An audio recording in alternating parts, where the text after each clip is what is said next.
Vous êtes arrivé très énervé ce matin, Nicolas, parce que vous avez regardé le Tour de France et il y a eu cette interruption du Tour de France. Ça vous a déjà énervé, mais en plus, on l'a pas vraiment montré sur les images. On l'a pas montré du tout sur France 2. Moi, je regardais tranquillement le Tour. Ouais. Je vois un blocage, des fumigènes, un premier coureur qui passe comme il peut, et il y avait un peloton de 25 coureurs 20 secondes derrière. Donc je me suis dit, dans 20 secondes, il va se passer un truc. Le peloton va arriver. Eh ben non, on a filmé les montagnes, les nuages, les névés, le Mont Blanc. On a détourné Moi, le regard. Moi, ça me scandalise qu'on est Alors, journaliste. parce qu'il faut donc Mais l'expliquer. on n'est pas journaliste. Ben si, on est journaliste quand il se passe. Mais non, mais n'importe quoi. Les commentateurs du Tour, ils sont journalistes quand il se passe un événement. Avant que vous vous enflammiez tous, rappelons simplement le moment. En effet, le Tour a été interrompu par des militants, sans doute de la même famille de militants que la personne qui s'était enchaînée au filet pendant Roland-Garros, pendant la finale de Roland-Garros.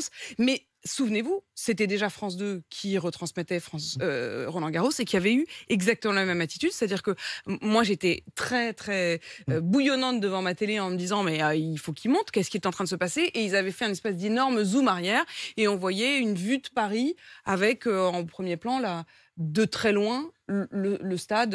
Et alors on n'a pas su qui bloquait, pourquoi, est-ce que ça se passait bien, est-ce que c'était violent, la façon dont les gendarmes s'en occupaient, on n'a rien su, rien vu.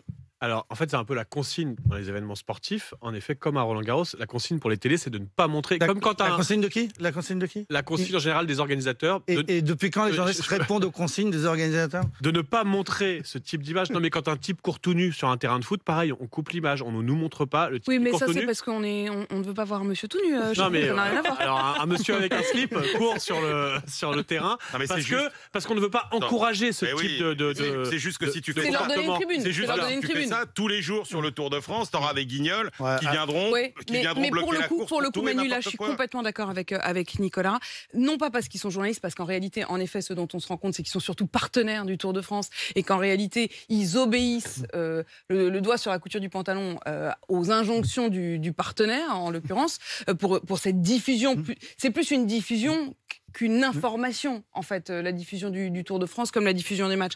Mais ce qui est vrai, c'est que, par exemple, BFM TV, et là, je vais plaider pour notre paroisse, a toujours considéré qu'il fallait montrer ce qui se passait en direct, avec parfois montrer aussi les coulisses, montrer ce genre de moments, et on n'est plus habitué, du coup, à voir des événements dont on se détournerait, dont on ne saurait pas grand-chose. Ça paraît fou. Moi, je me sens pris pour un détournement des médias aussi. Attends, c'est marrant. Alors, il ne faut pas montrer les black blocs devant les manifestations parce que ça va donner des idées. Il ne faut pas montrer quand ça dégénère les gilets jaunes parce que ça va donner des idées. Mais c'est pas ça. Parce que ça leur fait la pub. Mais parce que là, tu es dans le cadre d'un événement sportif qui n'est pas un événement politique. C'est pas une manifestation. Tu ne suis pas un phénomène. Tu ne suis pas l'information. Tu es à ce moment-là. Non, mais moi, je veux bien après, mais tu seras le premier à râler. Le Tour de France, tous les jours, c'est interrompu parce que tu auras tous les jours des gens. Parce que ça leur donnera une tribune, c'est ça que vous dites, Emmanuel? Exactement. Tu auras tous les jours des gens qui, parce que peut-être pour des causes très légitimes, parce qu'il y a une usine qui ferme, alors on va arrêter le Tour pour attirer l'attention, etc.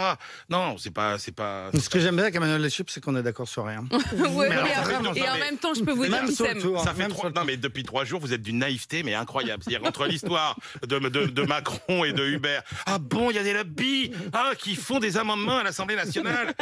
Et puis, sachant que les plus gros lobbyistes à l'Assemblée nationale, c'est quand même les ONG. Non, Emmanuel, on va pas relancer le débat sur les lobbies. Il y a des bonnes causes et des mauvaises causes, et ça me gêne aussi. Enfin bref, mais on finit cette saison, notre histoire est en train de très mal tomber. Je sais pas ce qu'on fera. Ça s'arrête.